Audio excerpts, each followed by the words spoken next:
The medical bay of New Haven Station hummed with the quiet efficiency of advanced alien technology, its bioluminescent panels casting soft blue light across surfaces that seemed to breathe with their own organic rhythm.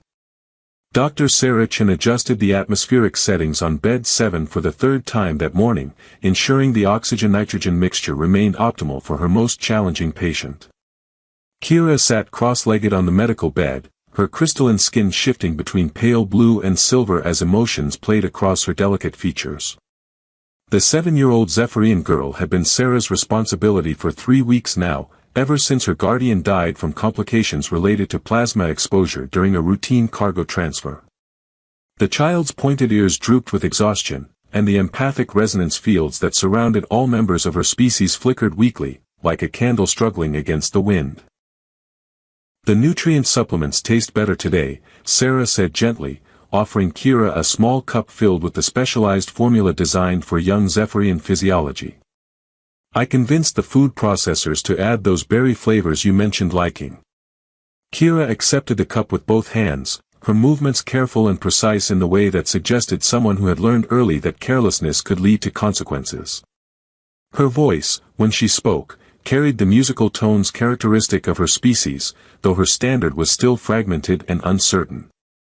"Guardian Thaler, he made berry drinks on ship," she whispered, her crystalline skin darkening to deep blue as sadness washed over her. "From real berries, not synthesis." Sarah felt her heart clench at the longing in the child's voice. Thaler had been more than just Kira's legal guardian, he'd been the closest thing to family she had left after her parents died in a mining accident on one of the Outer Rim worlds. Now even that connection was gone, leaving a traumatized little girl alone on a station full of strangers from dozens of different species. "Tell me about the berries," Sarah encouraged, settling into the chair beside Kira's bed with the kind of patient attention that had made her one of the galaxy's most respected pediatric physicians. "What did they look like?"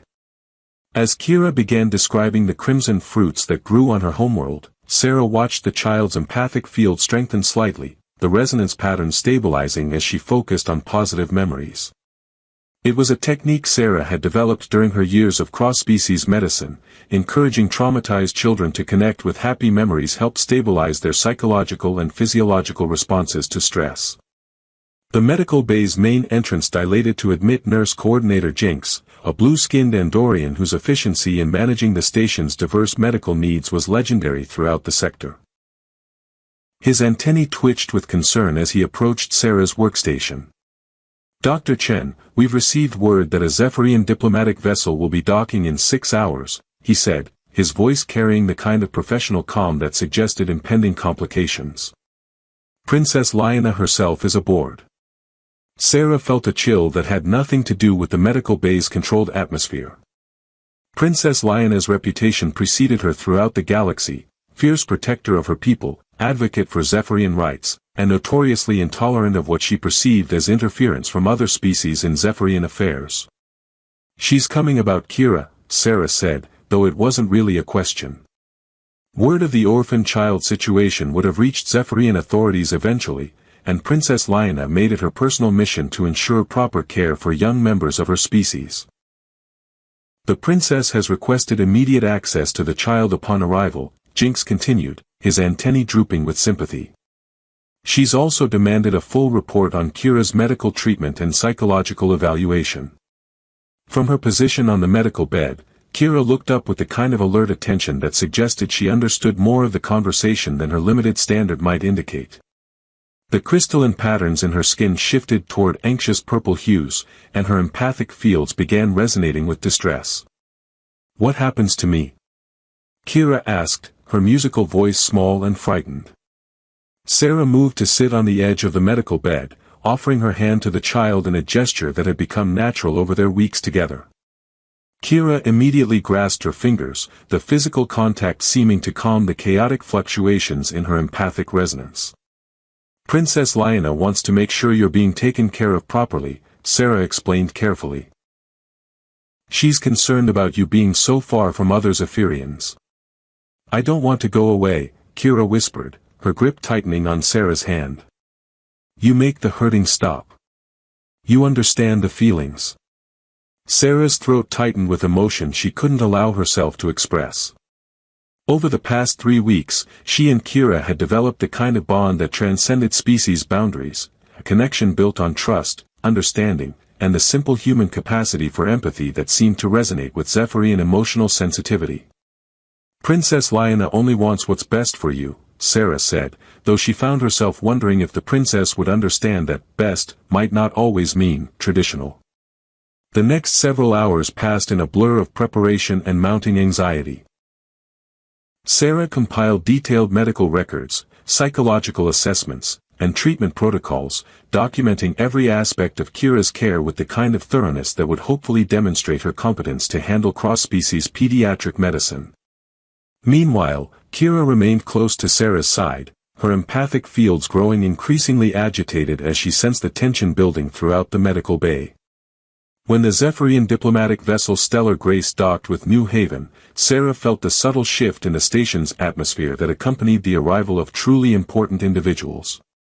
Through the medical bay's observation ports, she could see the elegant lines of Zephyrian architecture, all flowing curves and crystalline surfaces that seemed to capture and reflect light in patterns too beautiful for purely functional design. "Dr. Chen," Jinx announced, his professional composure firmly in place despite the antennae that betrayed his nervousness, "Princess Lyanna has arrived and requests immediate audience with you and the child." Sarah looked down at Kira, who had pressed herself against Sarah's side with the kind of desperate trust that spoke of genuine attachment. The child's crystalline skin had darkened to deep indigo, and her empathic fields pulsed with waves of fear and uncertainty. "It's going to be okay," Sarah whispered, though she wasn't entirely sure she believed it herself. As they made their way toward the diplomatic reception area, Sarah found herself hoping that Princess Lyanna would see what she saw when she looked at Kira, not just a Zephyrian child in need of cultural education, but a traumatized little girl who had finally begun to trust and heal. Princess Lyanna of the Zephyrian royal house was every bit as formidable as her reputation suggested. She stood in the center of New Haven's main diplomatic reception area like a living constellation, her crystalline skin reflecting the chamber's lights in patterns that seemed to shift with her emotional state. Her formal robes flowed around her with subtle bioluminescent threads that pulsed in rhythm with her heartbeat, and her silver hair was arranged in the complex braids that marked her as both royalty and a master diplomat. "Dr. Chen," she said, her voice carrying the musical harmonics of her species while her eyes assessed Sarah with the kind of intensity that suggested she was being measured against standards Sarah couldn't even guess. "I understand you have been caring for the orphan child." Sarah felt Kira press closer against her side, the little girl's empathic fields fluctuating wildly in response to the princess's powerful presence. "Yes, Your Highness. Kira has been under my medical supervision for 3 weeks. "Medical supervision," Princess Lyanna repeated, her tone suggesting she found the phrase inadequate. "And what qualifications do you possess for treating Zephyrian children?" The challenge in the princess's voice was unmistakable, but Sarah had expected this question and prepared her response carefully. "I have 15 years of experience in cross-species pediatric medicine, including specialized training in empathic species psychology. I've treated over 200 Zephyrian patients during my career." "Adult patients, I assume," Princess Lyanna said, moving closer with the fluid grace that characterized her species. "Zephyrian children require very specific understanding of our empathic development patterns." Sarah felt Kira's small hand slip into hers, the child's crystalline skin now so dark it appeared almost black with anxiety. "I've worked with Zephyrian children before, Your Highness. I understand the unique challenges of empathic trauma in developing minds."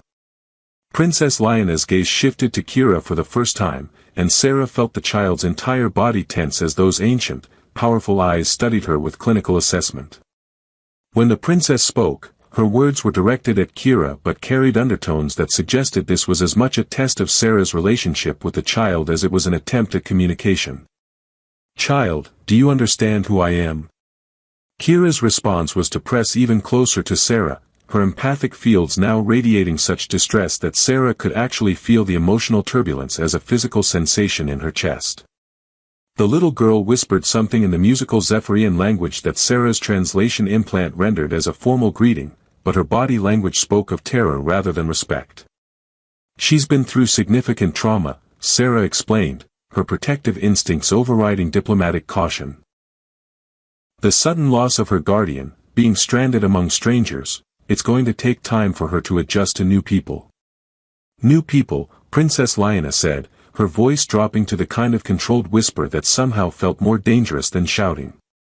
"Dr. Chen, this child should not be treating members of her own species as new people while showing attachment to aliens." The word aliens hit Sarah like a physical blow, not because it was technically incorrect, but because of the way Princess Liana said it, with the kind of distaste usually reserved for discussing contamination. Sarah felt Kira flinch at the emotional resonance behind the princess's words. "Your Highness," Sarah said carefully, "Kira has experienced severe attachment trauma. She needs stability and consistent care from people she trusts.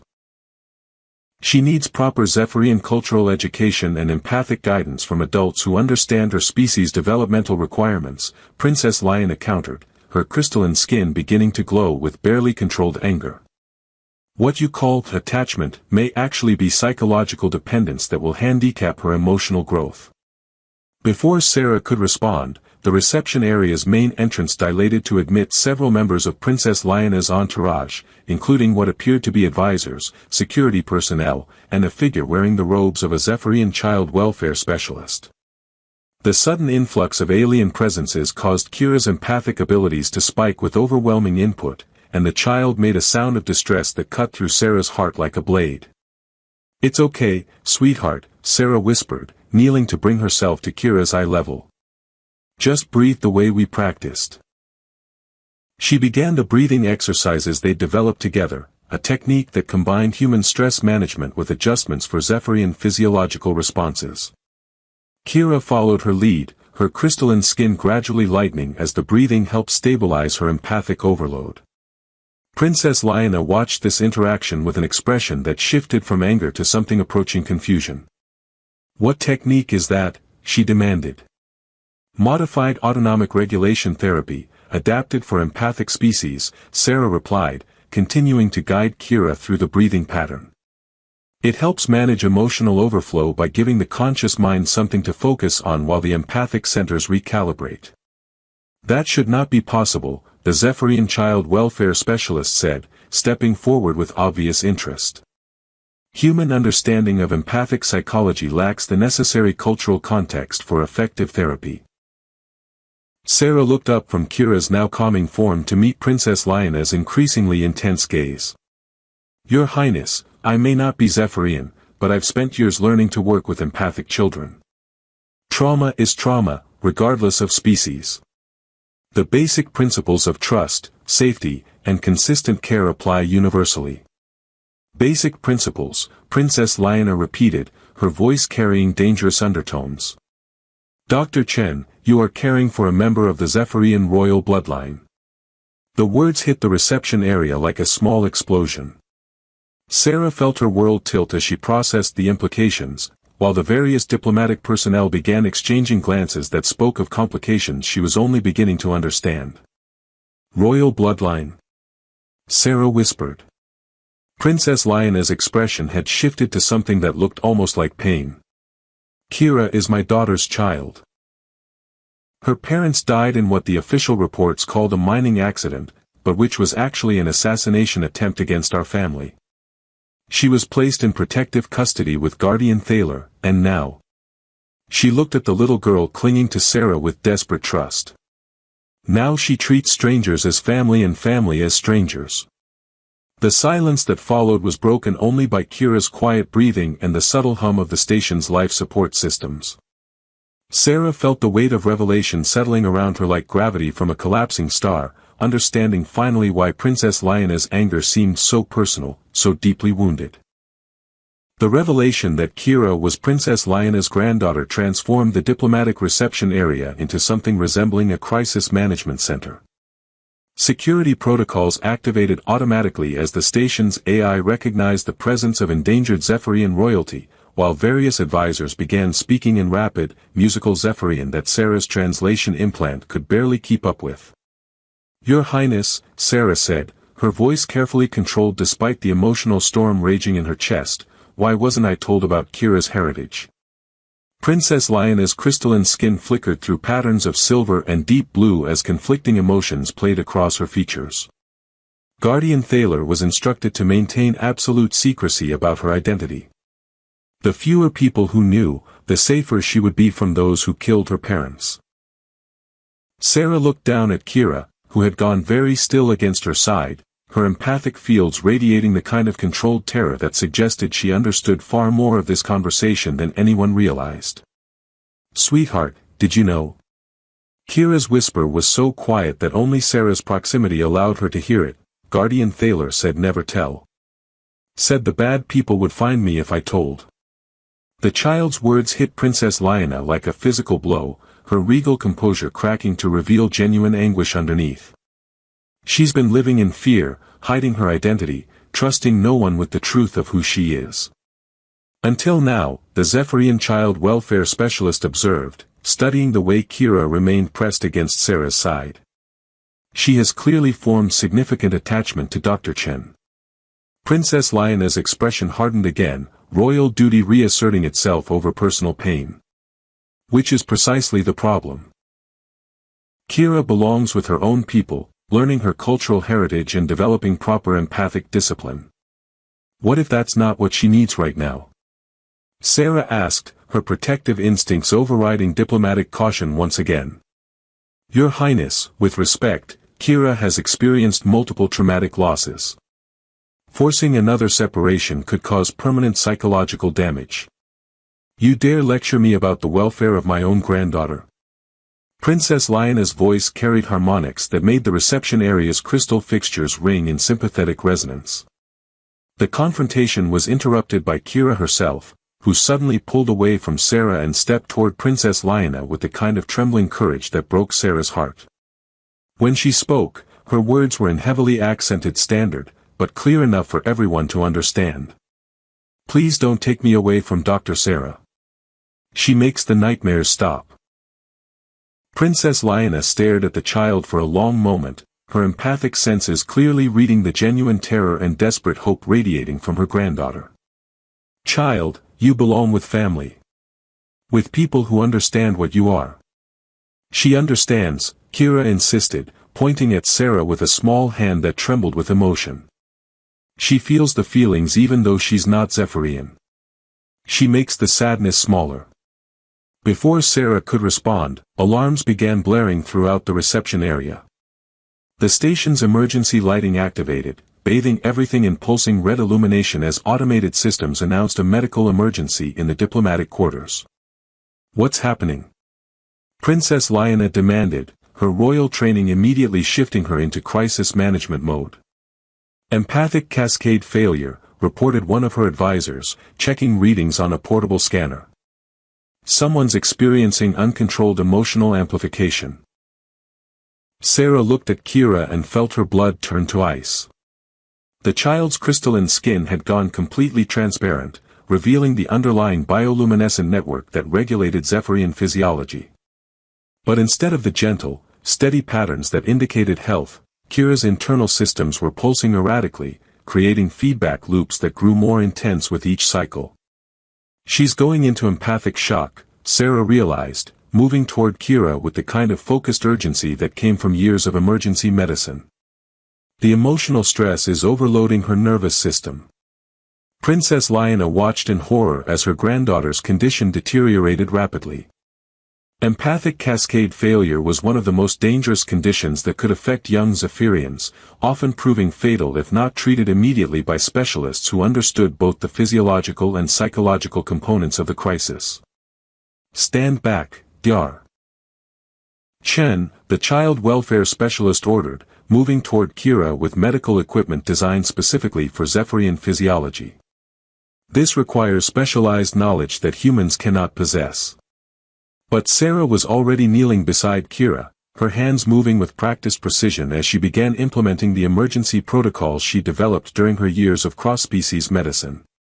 She ignored the Zephyrian specialist's protests, focusing entirely on the child whose life hung in the balance. Kira, listen to my voice, Sarah said, her tone carrying the kind of calm authority that could cut through even empathic overload.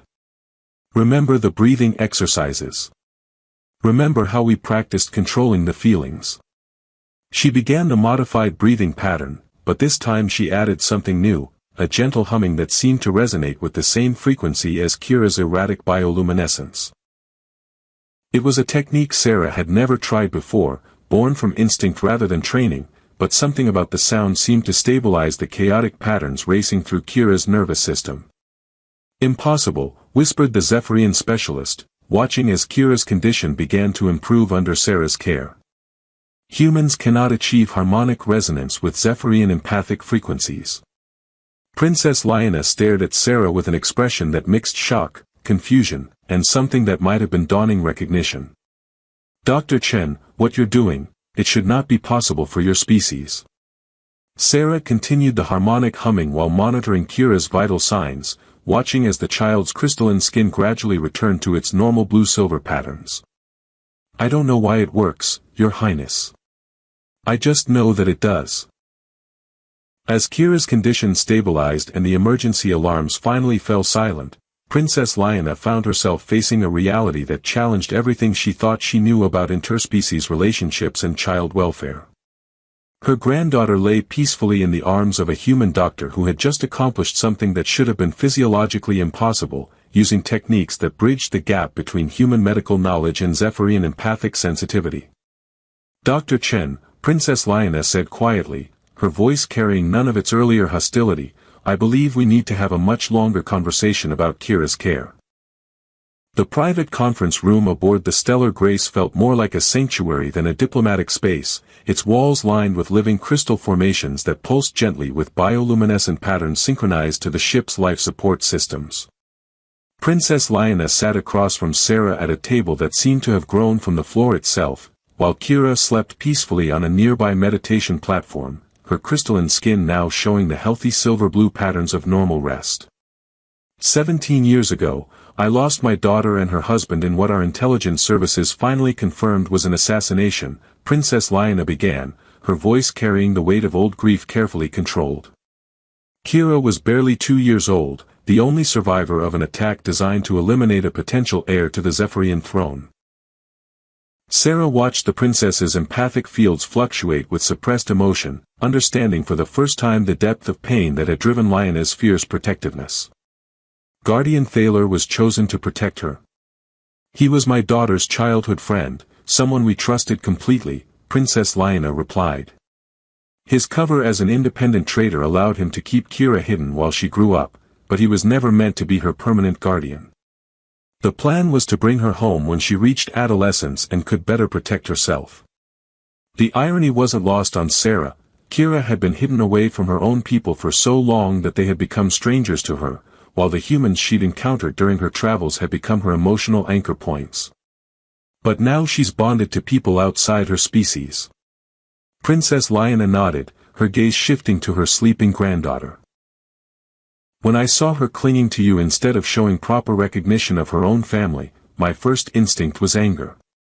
I thought you had somehow manipulated her natural empathic responses." "And now?" Sarah asked quietly.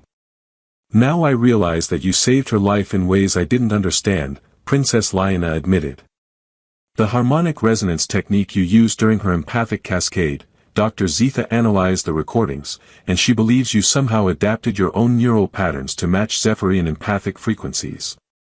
Sarah felt a chill of recognition as pieces of a puzzle she hadn't known existed began falling into place. "I've always been unusually sensitive to emotional states. My colleagues used to joke that I had supernatural intuition with pediatric patients." "It's not supernatural," Princess Liana said, her eyes now studying Sarah with intense scientific interest. "Dr. Zetha believes you may possess dormant empathic receptors. Genetic markers that occasionally appear in humans but rarely activate without specific triggers."